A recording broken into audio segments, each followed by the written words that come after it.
یا دینار کو کیا کہتے ہیں؟ سونا کہتے ہیں. تو دیکھو دینار اور درہم پر چاندی اور سونے کا اطلاق اس بات کو بتاتا کہ تغیر فاحش نہیں ہوا ہے.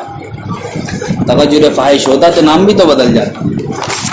ایسے ہی جس طریقے سے بکری کا اطلاق ہوتا ہے کس پر؟ زندہ بکری پر. اسی طریقے سے ذبح کی ہوئی بکری کو بھی کیا کہا جاتا ہے؟ بکری ہی کہا جاتا ہے. کہا جاتا ہے الشاۃ مذبوحۃ، ذبح کی ہوئی بکری کیا کہا جاتا ہے؟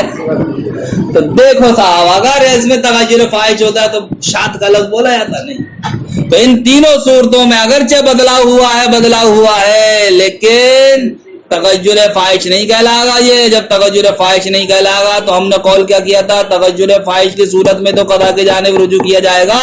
جب تغیر فاحش نہیں ہوا ہے لہذا مالک کا حق اس پر ثابت رہے گا اور یہی چیز مالک کو لوٹائی جائے گی. قیمت نہیں، یہی چیز مالک کو لوٹائی جائے گی. بات سمجھ میں آ گئی بھائی؟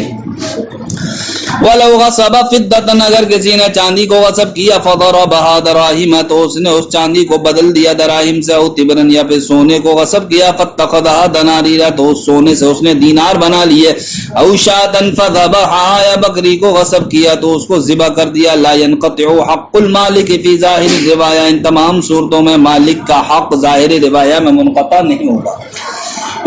اسی طریقے سے جناب والا یہ چند مسئلے یہ بھی ہیں.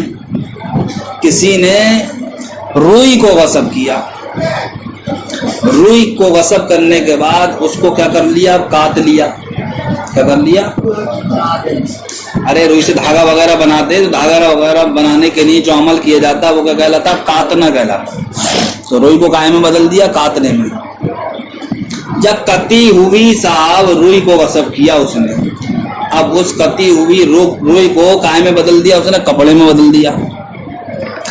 اب بتاؤ ان دونوں صورتوں میں مالک کا حق منقطع ہوگا یا نہیں؟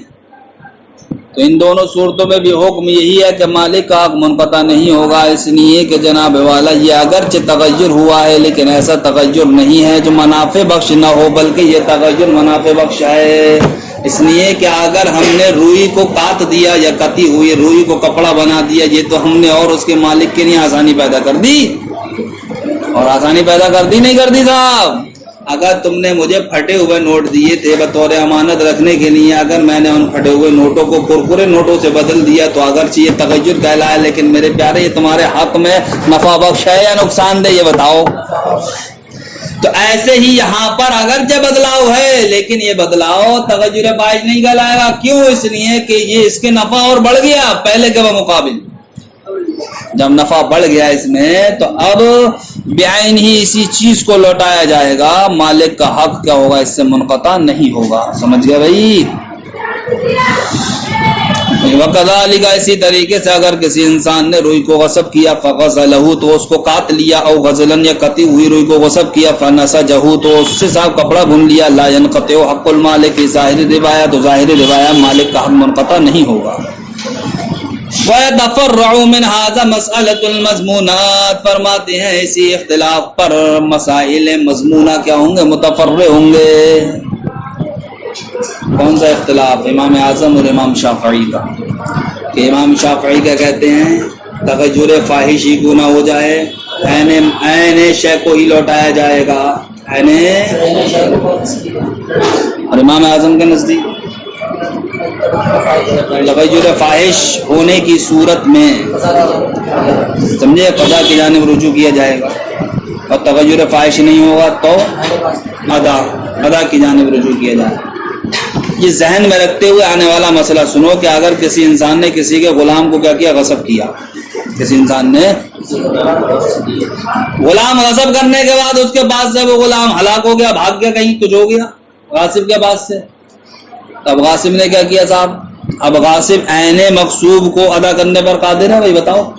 جب غلامی نہیں ہے یار تو کیا غلام کو وہ ادا کرے گا؟ اب جناب والا ایسی صورت میں کیا کرے گا؟ وہ قضا کی جانب رجوع کرے گا، یعنی کہ اس غلام کی قیمت دے گا.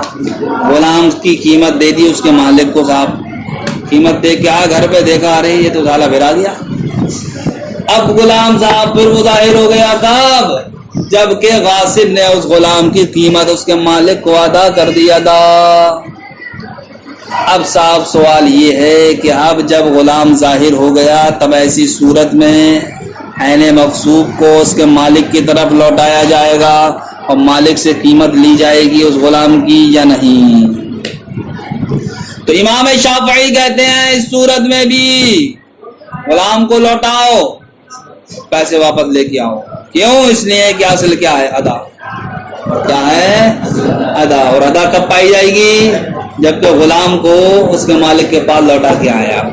لیکن امام اعظم رحمۃ اللہ تعالی علیہ فرماتے ہیں اس صورت میں جب قضا کا تحقق ہو گیا تو اب قضا کے بعد ادا کی جانب رجوع نہیں کیا جاتا ہے، اس لیے کہ جب غاصب نے قیمت دے دی تو قیمت دینا غلام کی یہ تھا قضا اور خود غلام کو دینا یہ تھا ادا۔ تو یہاں کون سا فعل پایا گیا؟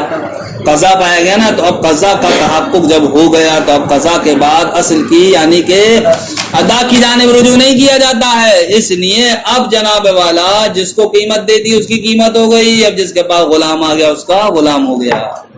سمجھ گئے؟ دونوں کے اعتبار سے مسئلہ بدل گیا نہیں بدل گیا؟ وَيَتَقَرَّعُ مِنْ هَذَا مَسْأَلَةُ الْمَضْمُونَاتِ، اور اسی اختلاف پر مضمونات کا مسئلہ متفرع ہوتا ہے اسی وجہ سے، یعنی کہ ضمان جس کا ادا ہو چکا، وَلِذَا یا صاحب ضمان والے چیزوں کا۔ اسی وجہ سے امام شافعی نے فرمایا لو ظہر العبد المغصوب، اگر جناب والا مغصوب غلام کیا ہوا ظاہر ہوا بعد ما اخذ المالک ضمانہ، بعد اس کے کہ مالک اس کا ضمان لے چکا ہے غاصب سے، کان العبد ملکا للمالک، تو غلام یہ مالک کی ملکیت ہوگا، والواجب علی المالک، اور واجب کیا ہوگا مالک پر، رد ما اخذ من قیمت العبد، اس قیمت کو لوٹانا جو قیمت بندے کی لے چکا ہے۔ یہ کس کے اعتبار سے ہوا مذہب؟ یہ امام شافعی کے۔ اور ہمارے نزدیک کیا ہے؟ جس کو قیمت مل گئی اس کی قیمت ہو گئی، اب جس کے پاس غلام ظاہر ہوا اس کا غلام ہو گیا۔ کیوں؟ اس لیے کہ جب قضا کا تحقق ہو گیا تو قضا کے بعد اب ادا کی جانب رجوع